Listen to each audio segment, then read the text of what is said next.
guys, welcome back to a channel where we talk about things. My name's Katie and I'm a wedding photographer here in the lovely state of North Carolina, and today I want to talk about how much money I made in 2020. 2020 was the year I decided to become a wedding photographer and really pursue that and grow my business, and 2020 was probably the worst year to decide to become a wedding photographer as many weddings were canceled. So I've learned a lot this past year. This was the first year that I actually invested in my business and actually got paid to take pictures as well. So this is my first year just doing photography as a side hustle. How much did I make? We're gonna go over all of that in this video. So the first thing that I wanna talk about are my expenses for 2020. So there are two costs that I will endure every single year, which is my web hosting platform and my client photo delivery platform. So for me, I use ShootProof for my client delivery and I use Squarespace to host my website. And I made a whole video on the difference between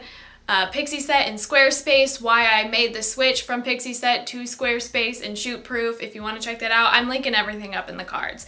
Those two expenses together, the plans that I have, are about $400 a year. I do the annual plans, and again, the plan that I have for each one, both together, are $400. So I know every single year I'm going to be spending at least $400. Now, there are two things that I did in 2020 that count as expenses that I probably won't do again next year. Who knows? Who knows what 2021 has in store. The first thing that I did in 2020 was I went to a styled wedding shoot, and that was like before everything shut down, okay? It was still okay to do things outside with other people without masks, okay? So that was about, for me, $77. That was such a good experience. I highly recommend, if you're looking for ways to build your portfolio and you're trying to be a wedding photographer, definitely check out styled wedding shoots. That's how I booked my first wedding, okay? And the second thing that I spent money on, I guess, that I probably wouldn't this year, was I bought the KJ preset process. So I bought that like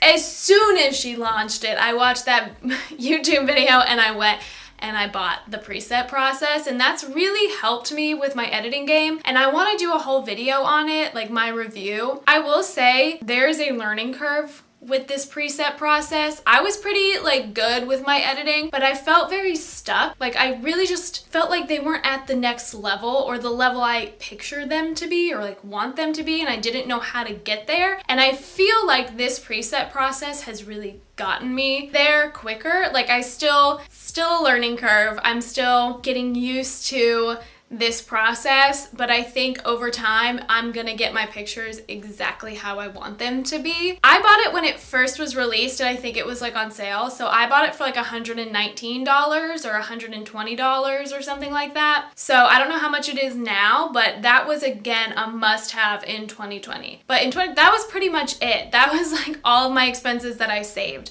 And one goal that I have in 2021 is to actually save receipts. If I have to buy anything day of wedding, like dinner, if they're not providing me dinner, that's a business expense, and I want to make sure I keep that receipt. Those are pretty much the four expenses I had for 2020. The next thing I want to talk about is how much money I actually made in sales this year, or this past year, in 2020. In 2020, I ended up doing 2 second photographer gigs, and I'm very, very thankful for them. As I mentioned, it was 2020, some things happened, it was pretty slim pickings out there. So I was really, really thankful to have 2 weddings in 2020. Both of those second photographer gigs add up to around $600. Moving on to the weddings I actually booked myself, I will be doing the weddings in 2021, but I got the deposits in 2020 and we did their engagement session. I actually ended up booking 6 weddings in 2020, which was my goal. But one was actually canceled due to the situation of the world. I still did their engagement photos. So one wedding was paid in full and the others were just deposits, and it was around $2,500. I also booked an additional engagement session because there was a couple, they had to push their wedding back and they just wanted a fun photo session with the both of them on their anniversary. So they booked with me. So I got an additional $150 from that. So all in all, with the second engagement photographer gigs, all of the wedding deposits that I had, and the engagement photo session, I made a total of around $3,200 in sales. That's not exactly how much I made. So now if you take how much I made minus how much I spent, I made around $2,600 this year, which really surprised me. I honestly thought I was gonna lose money, you know what I mean? I am really proud of that $2,600. I don't care if it sounds lame.